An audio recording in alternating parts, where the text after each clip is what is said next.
Can I just add? Bravo! Kamala has no time to answer pesky questions about her radical record because she's too busy grilling Tim Walz about his white guy taco. Here's the real twist. This isn't just another TV spat. It's a reflection of a much bigger issue with Kamala Harris's economic agenda and the media's ongoing role in shielding failing policies that are impacting everyday Americans. Stick around because I'll show you the clip and break down exactly why voters, and even people commenting on Harris's own posts, are starting to push back in a big way. What unfolded on Fox News was intense. Jessica Tarlov tried to slip in a snide remark about Trump, thinking she had a solid zinger, but Greg Gutfeld quickly shut it down. Prices are too high. It feels so hard to just be able to get ahead. The bills add up. Food, rent, gas, back to school clothes, prescription medication, the cost of food. A loaf of bread costs 50% more. Ground beef is up almost 50%. There's a serious housing shortage. The price of housing has gone up. It's too difficult to build, and it's driving prices up. It is out of reach. The size of down payments have gone up as well. Costs are still too high. There's not much left at the end of the month, and prices are still too high. And you take the contrast of yesterday. So you had President Trump, someone who grew up a millionaire, became a billionaire, standing in front of his golf club, ranting and raving about everything, lying about everything from, GDP rates to poverty rates to energy production, etc. And then you have capitalism. We're not dealing with a monopoly. Well, first I want to point out something Jessica said, that Trump began as a millionaire and now he's a billionaire. Smash the like button. This is about to get good. Capitalism. We're not dealing with a monopoly. Well, first I want to point out something Jessica said, that Trump began as a millionaire and now he's a billionaire. I think that makes him an expert in this. I would rather listen to somebody who began as a millionaire and is now a billionaire than somebody who doesn't have a damn clue about economics. I've never heard a candidate today more unsure of themselves on a topic than Kamala Harris. I think she's been burdened by the weight of expectations put on her by the media. I've never seen a better campaign ad for Trump. She's campaigning better for Trump than Trump is. First, let's talk about the down payment issue on the House. A lot of this stuff is infuriating, because they're treating the American public like idiots. She makes a proposal that is only half an equation. The first half is, here's a nice thing for you. The second half is missing, who pays for it? You saw this with student loan theft, described as forgiveness. Who paid for it? You paid for it. You see with immigration policy, who's footing the billions and all that free stuff? You're paying for it. Nothing is free. Nothing is free. And the sooner or later you figure that out, the better off you're going to be. And that's directed at Democrats who don't understand that these policies are going to sink this country. Kamala Harris's latest rollout of her economic agenda has sparked fierce debate, not just from conservatives, but increasingly from voices within her own party. Critics are sounding the alarm, drawing comparisons between her proposals and the failed economic models of countries like Argentina and Venezuela. With promises like building 3 million housing units and capping prescription drug prices, Harris is doubling down on interventionist policies that have historically led to economic instability and inflation. What's especially striking is her effort to brand herself as a champion of the working class, even as she critiques the cost of living under an administration she's a central part of. The contradiction hasn't gone unnoticed.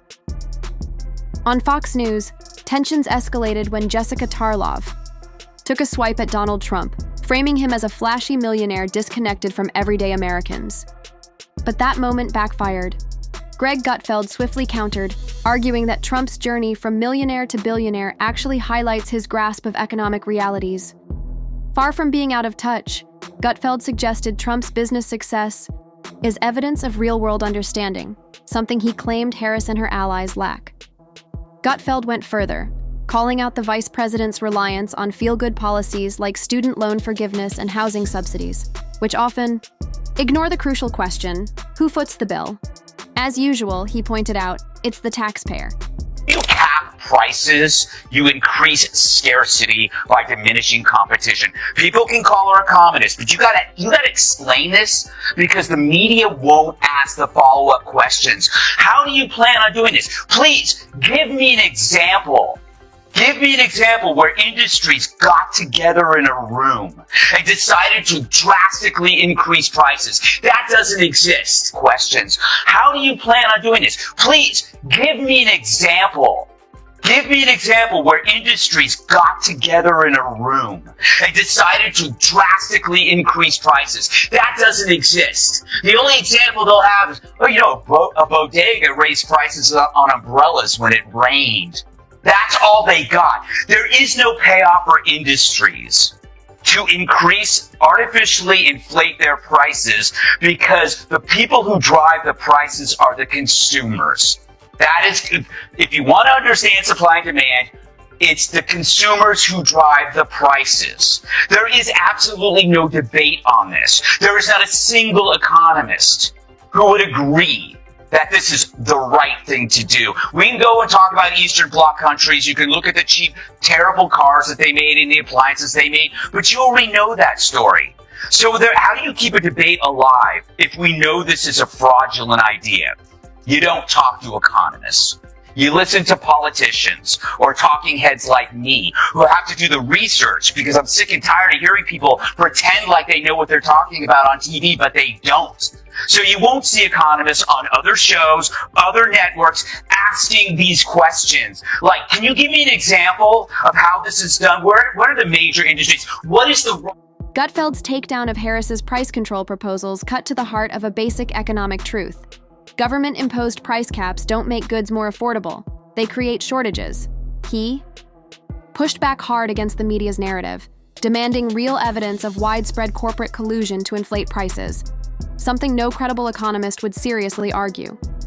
Harris's approach, Gutfeld argued, isn't just flawed, it's dangerously naive. It ignores the laws of supply and demand and assumes the public is too economically uninformed to notice.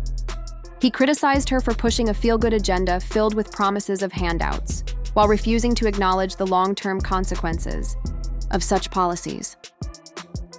At its core, Gutfeld said, this is economic fantasy dressed up as compassion. And increasingly, Americans are seeing through it. Too high? What is too low?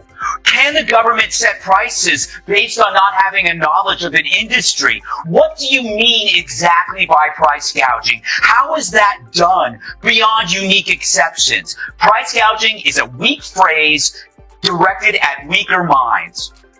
Can I just add? Bravo! Kamala has no time. Price gouging is a weak phrase directed at weaker minds. Can I just add? Bravo! Kamala has no time to answer pesky questions about her radical record because she's too busy grilling Tim Walz about his white guy taco. The criticism in this video doesn't stop at politicians. It takes aim at a broader trend among liberal media voices, especially a recurring type.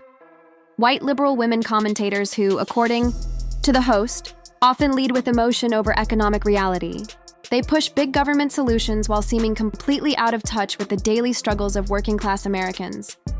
This video isn't just calling out elected officials, it's holding media influencers and everyday voters accountable, too. It challenges those who continue to support policies that are clearly making their own lives harder. The host highlights the contradiction of voters who pledge loyalty to Biden and Harris, yet openly admit they're barely making ends meet. That disconnect, he argues, shows why blind allegiance, based on party lines or identity instead of performance, is a problem. He calls it what it is: cognitive dissonance. Instead of focusing on what works, many people are drawn to what feels right. And that emotional pull, the host says, is blinding them to economic realities: rising prices, stagnant wages, shrinking opportunities. The video also dives into Kamala Harris's online presence. Despite her large following, a growing number of critical comments are coming from independents and even former Democrats. Real people who once supported the party but are now disillusioned by inflation, housing crises, and the endless call for more spending that clearly isn't fixing anything. The host underscores a powerful point: people are starting to connect the dots. If you're tired of being talked down to by elites who assume you're too uninformed to recognize what's happening, this video is for you.